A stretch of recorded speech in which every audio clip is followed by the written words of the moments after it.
Capítulo 5 de la carta a los Efesios. Vamos a leer una porción que nos va a servir de base para seguir tratando acerca de la familia. Versículo 15 dice así la palabra de Dios: mirad pues con diligencia cómo andéis, no como necios, sino como sabios, aprovechando bien el tiempo, porque los días son malos. Por tanto, no seáis insensatos, sino entendidos de cuál sea la voluntad del Señor. No os embriaguéis con vino, en lo cual hay disolución, antes bien sed llenos del Espíritu Santo, hablando entre vosotros con salmos, con himnos y cánticos espirituales, cantando y alabando al Señor en vuestros corazones, dando siempre gracias por todo al Dios y Padre en el nombre de nuestro Señor Jesucristo. Someteos unos a otros en el temor de Dios. Las casadas estén sujetas a sus propios maridos como al Señor, porque el marido es cabeza de la mujer, así como Cristo es cabeza de la iglesia, la cual es su cuerpo y Él es su Salvador. Así que como la iglesia está sujeta a Cristo, así también las casadas lo estén a sus maridos en todo.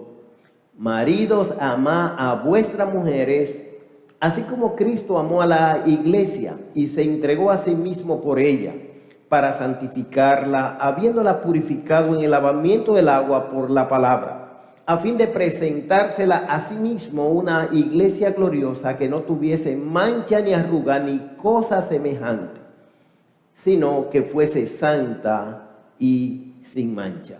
Así también los maridos deben amar a sus mujeres como a su mismo cuerpo. El que ama a su mujer, a sí mismo se ama, porque nadie aborreció jamás su propia carne, sino que la sustenta y la cuida, como también Cristo a la iglesia, porque somos miembros de su cuerpo, de su carne y de sus huesos. Por esto dejará el hombre a su padre y a su madre, y se unirá a su mujer, y los dos serán una sola carne. Grande es este misterio, mas yo digo esto respecto de Cristo y de la iglesia.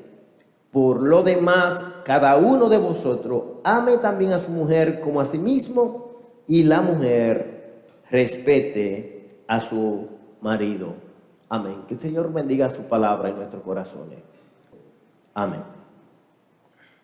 Esta mañana yo quisiera, en el tenor de hablar acerca de la familia, continuar en ese tenor, quisiera llamar a la atención de cómo nosotros pudiéramos edificar familia estable en un mundo que se puede considerar movedizo. Cómo nosotros podemos fundar, edificar familia estable. Cuando uso la palabra edificar, estoy pensando en construcción. Si yo creyera en la reencarnación y eso fuera una realidad, en la otra vida yo reencarnaría como un constructor. Me encanta la construcción. Y observo a veces cómo se edifican. Cuando se hizo esta capilla, cuando se le puso la zapata, luego hubo una evidencia de falta, un error que se cometió porque se hizo no pensando que iba a tener una losa de concreto, sino que se iba a hacer en zinc. Entonces el ingeniero Contreras, que fue quien nos entregó el planito para hacerlo, vio que le estábamos poniendo columna y él dijo: columna a esta edificación, ¿quién la diseñó? No, nosotros pensamos echarle plato a esto. Si ustedes le echan plato a esta construcción, no digan que el ingeniero Contreras pasó por aquí. Eso se cae, esa columnita no aguanta. Ya nos lo había dicho don Pepe, que vivía aquí detrás y sabía de construcción. Y el ingeniero Contreras en ese momento me dice: mire, cuando van a hacer un puente, se hacen los cálculos tomando en cuenta que en el momento de un taponamiento de vehículos todo es patana llena de cemento. Y en ese mismo momento de ese taponamiento ocurre un terremoto. Y esa edificación tiene que soportar todo el peso de las patanas cargadas de cemento y el movimiento de la tierra de un terremoto, qué sé yo, de cuánta escala. Es decir, hay un gran problema que se pudiera presentar, que hay que preverlo, hay que estudiar el suelo, hay que buscar la factibilidad de la construcción, los materiales que se van a utilizar, la profundidad de la zanja, el acero que eso amerita, porque puede haber problemas. Si en una edificación se construye como en el caso nuestro, que estamos al borde de una autopista, toda la vibración que provocan los vehículos pesados cuando pasa afecta a la construcción. Hermanos y hermanas, y cuando nosotros vamos a pensar en la familia, cuando vamos a pensar en el hogar, cuando vamos a pensar en el matrimonio, tenemos que estar conscientes de todas las vicisitudes que va a tener un hogar. En ninguna otra cosa Satanás va a empeñarse de una manera tan intencional para derribar, para dañar, como a la familia, porque es el principal núcleo de la sociedad. Y cuando Satanás daña un hogar, está socavando a toda una sociedad. Y nosotros debemos estar conscientes de eso. En la mañana de hoy yo me he propuesto simplemente, primeramente, retocar lo que vimos en la exposición anterior. Ya vimos el hecho de que el matrimonio es creación de Dios. Génesis 2:24, por tanto dejará el hombre a su padre y a su madre y se unirá a su mujer y serán una sola carne. En segundo lugar, hablamos un poco acerca de la naturaleza del matrimonio. No es bueno que el hombre esté solo, dijo Dios, le haré ayuda idónea para él. De manera que el matrimonio, en su sentido funcional de propósito, tiene que ver con un pacto de compañerismo, que es el propósito de crear familias saludables, familias santas, y que es el plan de Dios contra la impureza sexual después que el hombre pecó. Entonces vamos a ver ahora nosotros cómo pudiéramos nosotros edificar familia saludable en terreno movedizo. Hemos leído el capítulo 5 de la carta a los Efesios, que nos da tal vez la mejor descripción de la funcionabilidad de un matrimonio, de marido y esposa. Pero yo no quiero hacer una exposición de esto ahora. Simplemente yo quiero llamar la atención que nosotros lo primero que debemos pensar en la edificación es en el origen del matrimonio y el fundamento del matrimonio. Es la palabra de Dios. No es orientación periodística. No son los expertos que nos van a ayudar a cómo conducir, cómo edificar una familia sana. Es la palabra de Dios que es única y suficiente para que nosotros podamos fundar familias estables. Toda la escritura es inspirada por Dios y es útil para enseñar, para redarguir, para corregir, para instruir en justicia, a fin de que el hombre de Dios sea perfecto, enteramente preparado para toda buena obra.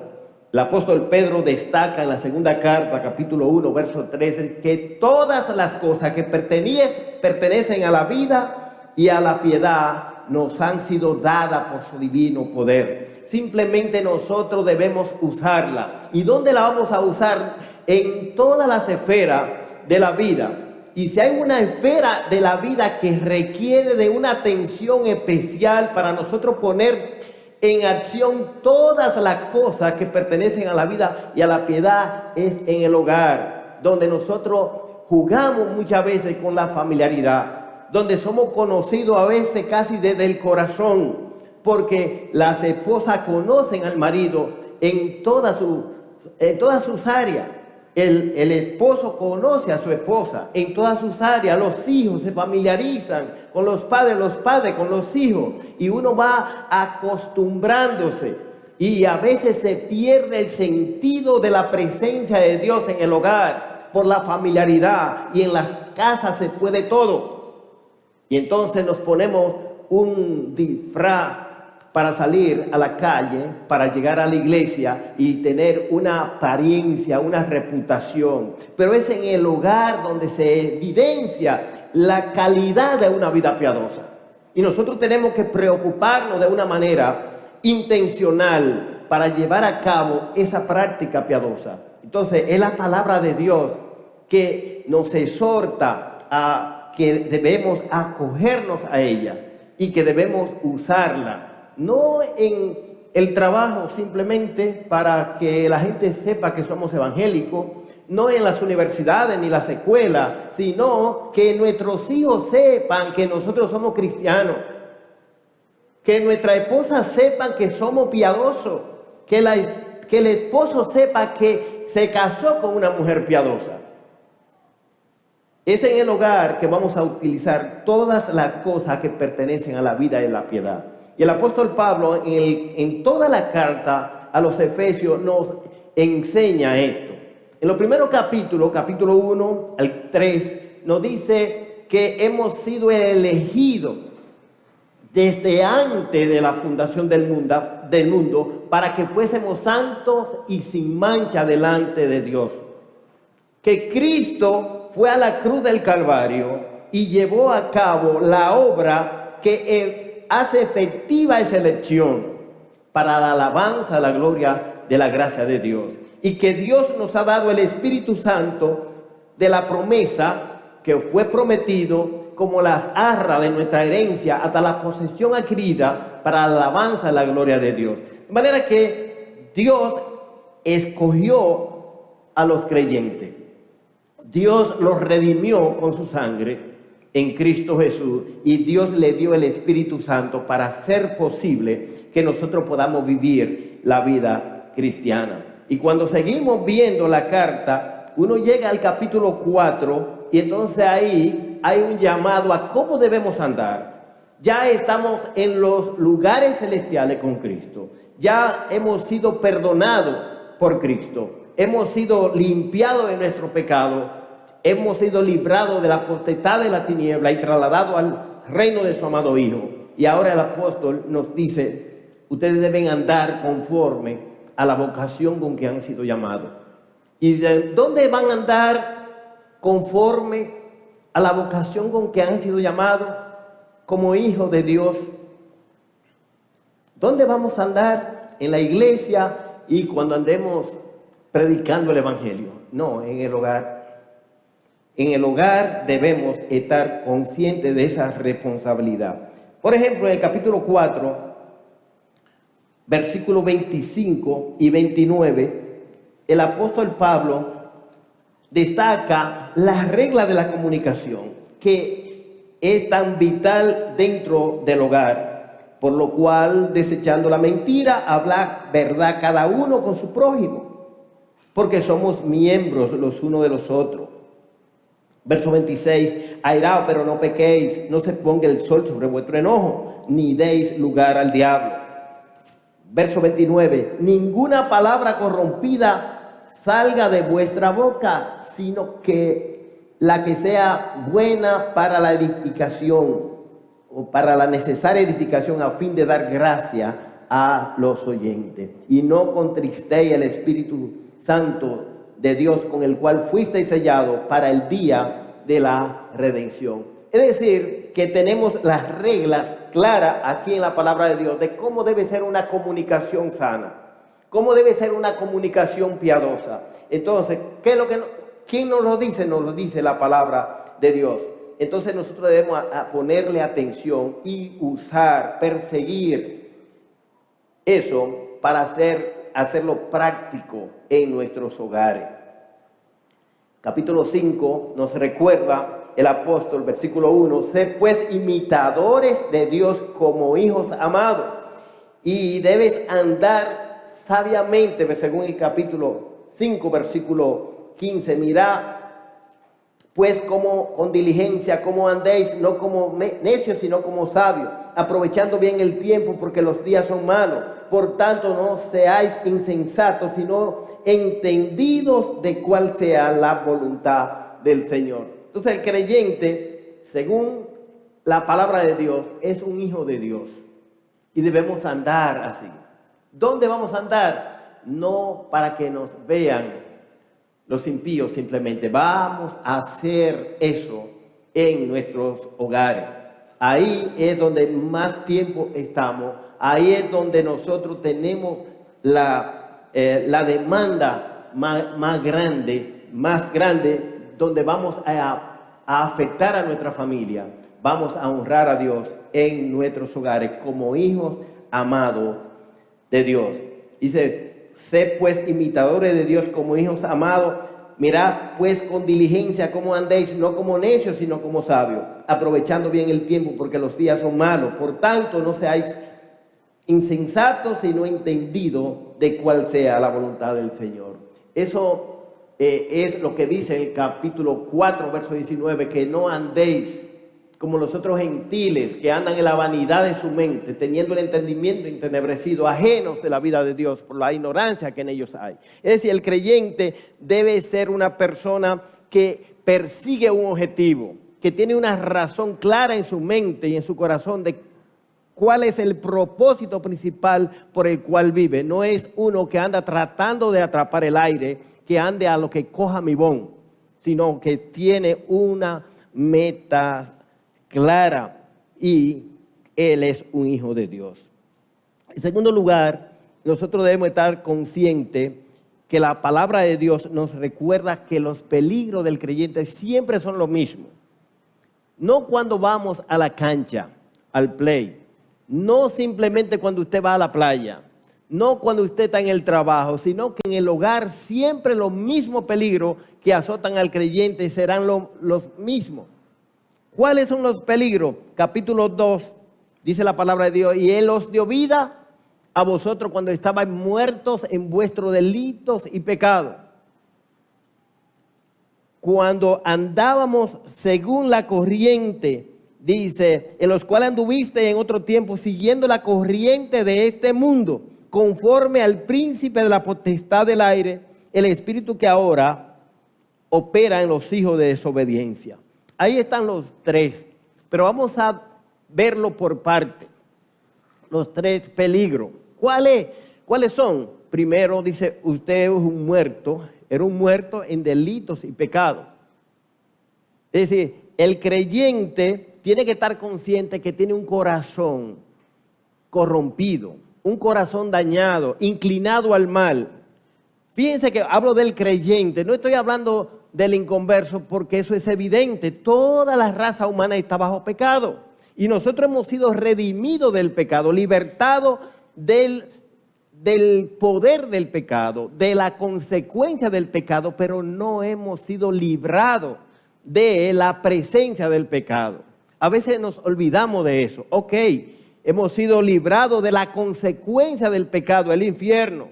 Hemos sido librados del poder del pecado. Ahora podemos nosotros en Cristo Jesús, controlados por el Espíritu Santo, lleno de la palabra de Dios, decirle no al pecado.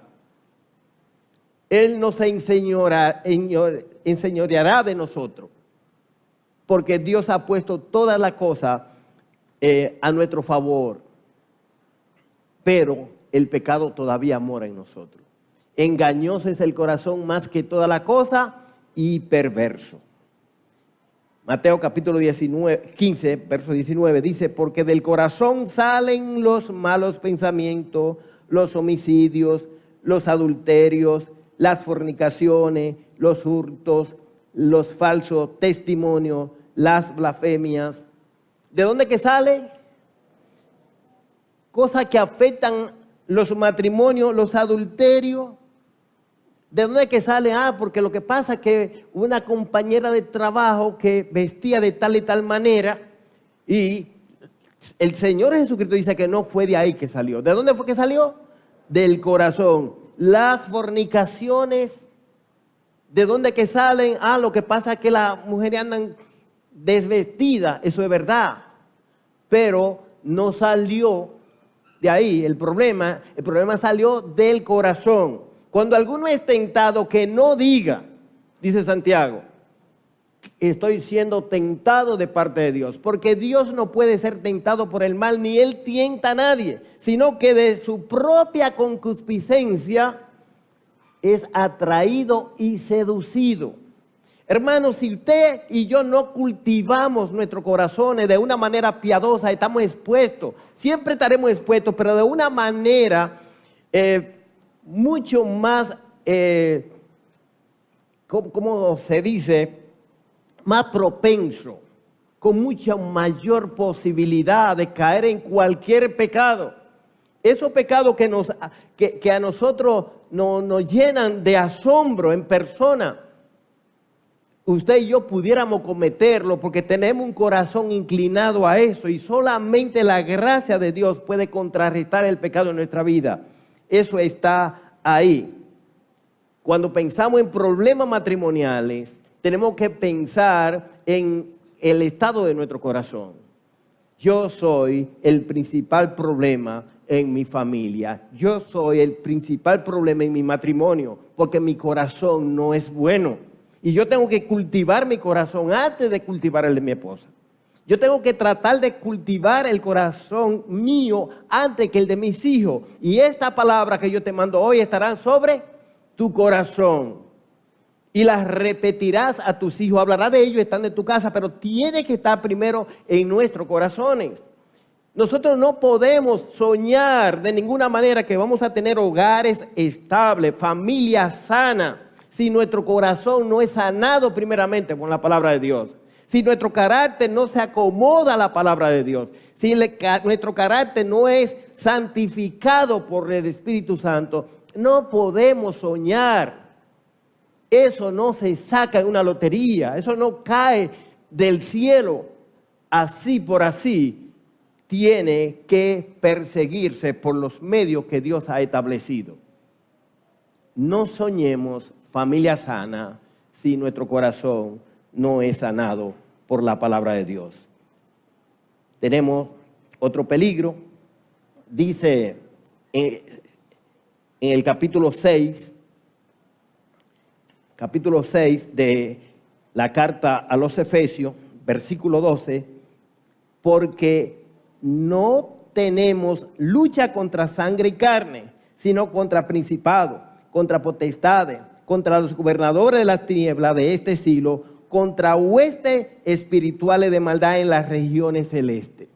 Es decir, que aparte de yo tener un corazón malo, también yo tengo un motivador, un enchinchador, como decimos los dominicanos, a Satanás, que anda como león rugiente alrededor buscando a quien devorar. Es decir, yo tengo un corazón inclinado al mal.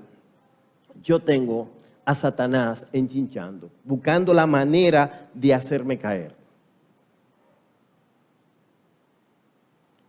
Es una advertencia solemne. ¿Cómo yo puedo?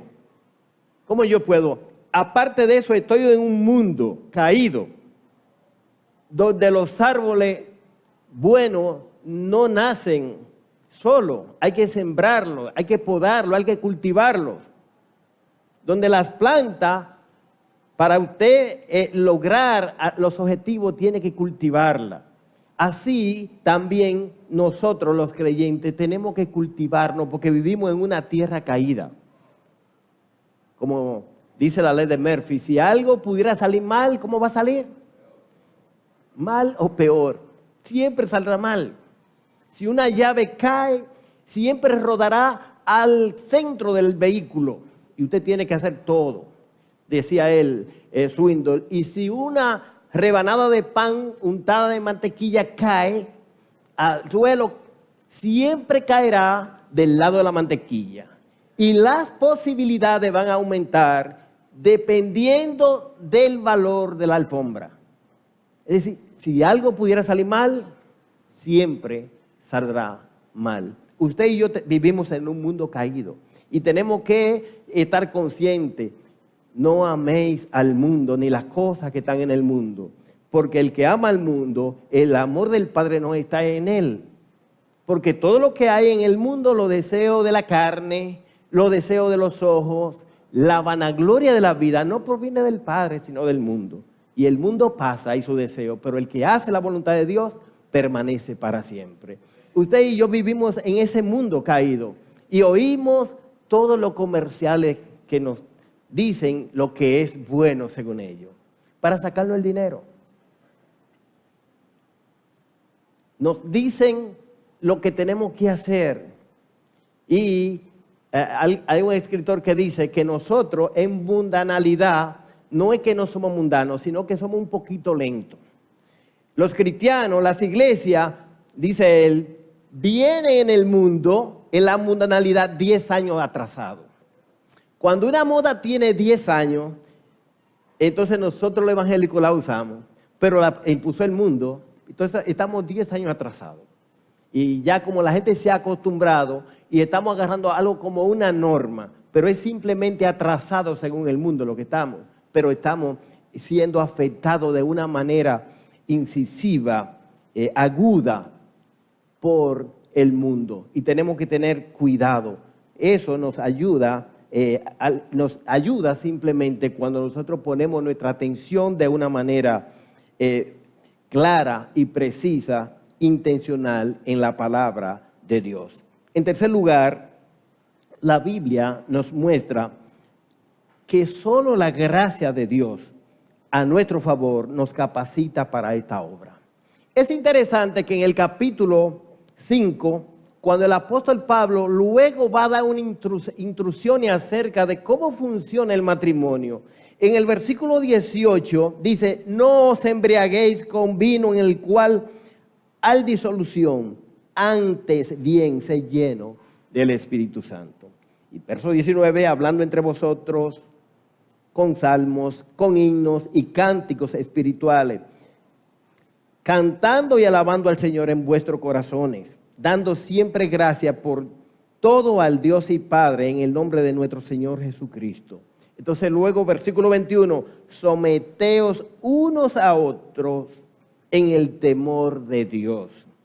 Y ahí comienza, las casadas a sus propios maridos y etcétera.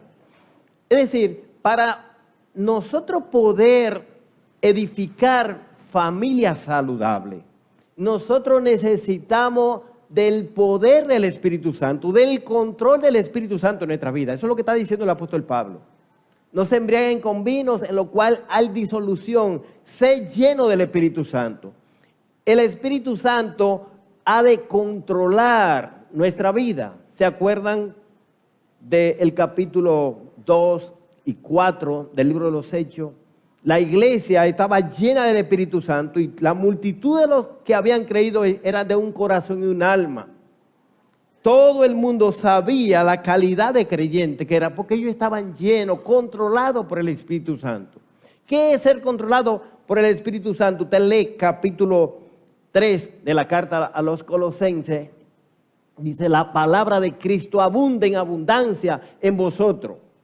Y los mismos resultados que da la llenura, el control del Espíritu Santo es lo mismo que ser controlado por la palabra de Dios. Porque el Espíritu Santo lo que usa es la palabra de Dios para aplicarla, para hacerla efectiva en la vida del creyente.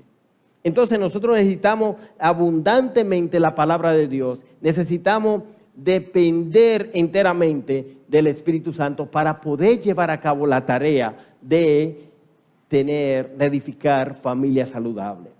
Generalmente nosotros estamos acostumbrados a que debemos orar para que cuando vayamos a predicar un mensaje, nos ponemos de rodillas y oramos intensamente para que el Señor nos controle, nos dé gracia para hablar. Cuando usted está buscando un trabajo, usted no deja de orar y pide a los hermanos que oren, que depositó una solicitud y que pudiera prosperar.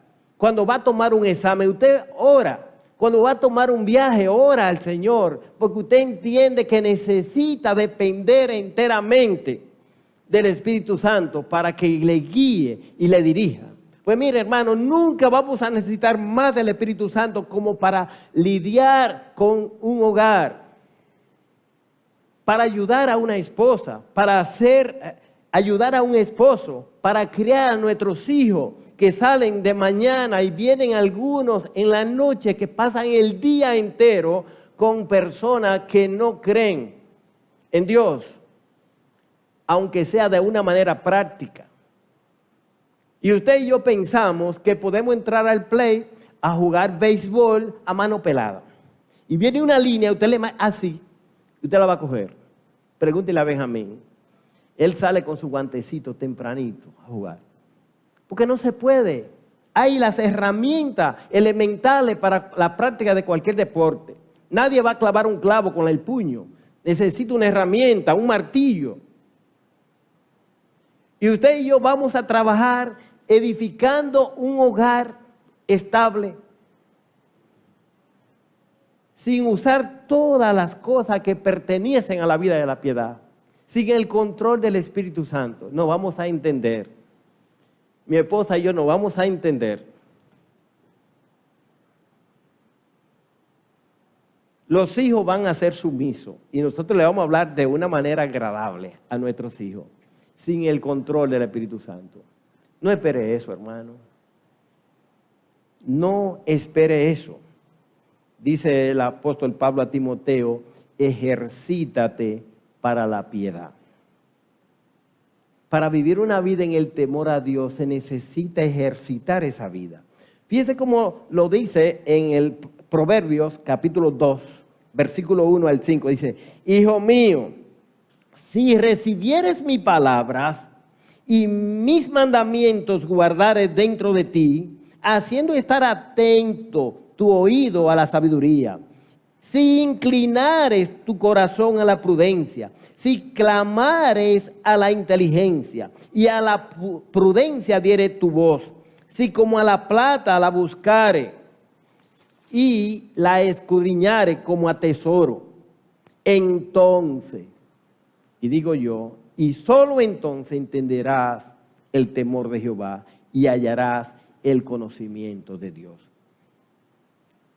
Hay que escudriñarlo como a tesoro. Hay que buscarlo como a la plata. Es decir, poner todo empeño para lograr ese objetivo de vivir una vida piadosa que pueda ser mostrada, que pueda ser efectiva en el hogar. Es solo así. ¿Cómo se logra un cuerpo modelo? Sea de varón o de hembra, un hombre con músculo, Eso es comiendo basura sin hacer ejercicio, ¿verdad? Eso tiene que levantarse de mañana y estar en un gimnasio constantemente. Esos peloteros pagan hacen grandes inversiones en gimnasio para poder mantenerse en forma. Me dio pena de uno que confesó que llegó tarde al play y que no entrenó y los pobres Yankees perdieron porque Severino no entrenó a tiempo. Pues mire, si usted y yo no entrenamos nuestra vida en la piedad, se pierde el hogar, se daña. No es porque usted nació en Arroyo de Leche y ella nació en la capital, que no son compatibles. No son compatibles porque no tienen una vida piadosa. No se tratan con cariño porque no tienen una vida piadosa. Sencillamente. No hay intención en criar a los hijos en disciplina y amonestación del Señor porque los valores han sido invertidos. Ya lo principal en un hogar no son los hijos, y es el dinero para mantener a mis hijos. Entonces ahora los padres y las madres no tienen tiempo para los hijos. ¿Por qué? Porque le van a sobornar a sus hijos con muchas cosas. Pero ¿van a tener hijos? No se sabe. Todos nosotros sabemos cuáles son las reglas que Dios ha establecido. Dice el apóstol Pedro en la segunda carta que Dios nos ha dado todas las cosas que pertenecen a la vida y la piedad. Simplemente tenemos que usarla. Por tanto, poniendo toda diligencia, por esto mismo, añadid a vuestra fe virtud, a la virtud conocimiento, al conocimiento dominio propio, al dominio propio paciencia y a la paciencia piedad.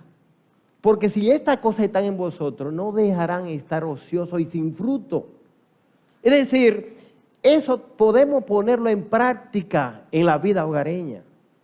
Pero tenemos que perseguirlo como con toda diligencia. El apóstol Pablo dice a los corintios, fíjense, todos los que corren en el estadio, toda la verdad corren, pero uno solo se lleva el premio. Corred de tal manera que lo tengáis. Todo aquel que lucha, de todo se atiene. Es decir, se disciplina para lograr ese objetivo. Hermanos y hermanas, no vamos a lograr hogares estables si no lo buscamos intencionalmente, si nosotros no ponemos toda diligencia para lograrlo. No puede ser comiendo basura, viendo basura, oyendo basura. ¿Cuánta basura oyen los hermanos? No quisiera decir, para que la gente no se sienta aludida, pero móntese con alguien en un carro y le sale una emisora que no es, llegue de repente a donde alguien y ¿qué están oyendo? Música del ayer romántica. Y entonces queremos tener hogares estables, firmes, sí. ¿Qué es la prioridad de su vida? Sí, mi hogar, mi matrimonio. Pero oyen basura y ven basura y leen basura. Y algunos no leen porque no es importante, como decía. Hermanos y hermanas, nosotros estamos desafiados a organizar nuestra vida tomando en cuenta la palabra de Dios. Nuestra vida hogareña, nuestra familia, Dios demanda que le pongamos toda atención y para ello necesitamos saber que solamente Dios lo hará posible. Él ha establecido el fundamento, nos ha dado la descripción de cómo es la familia, nos ha dicho en qué mundo vivimos. Vivimos en un mundo malo y perverso, donde dice la palabra de Dios que los días son malos, que Satanás está asediándonos para dañarnos y que nosotros tenemos un corazón inclinado al mal, que solamente la gracia de Dios puede enderezar y mantenerlo derecho. Nunca vamos a prosperar en nuestra vida hogareñas si descuidamos nuestra vida piadosa, si no modelamos carácter piadoso. Hermano, métase eso en la cabeza. Usted nunca va a tener un hogar estable si su vida espiritual no es estable. Sería un absurdo, un contrasentido, sería un milagro de, yo no sé de quién, tal vez de la gracia común de Dios, porque todo don perfecto y toda buena dádiva desciende de lo alto. Hermanos y hermanas, queremos hogares estables, nosotros tenemos que cultivar una vida piadosa estable.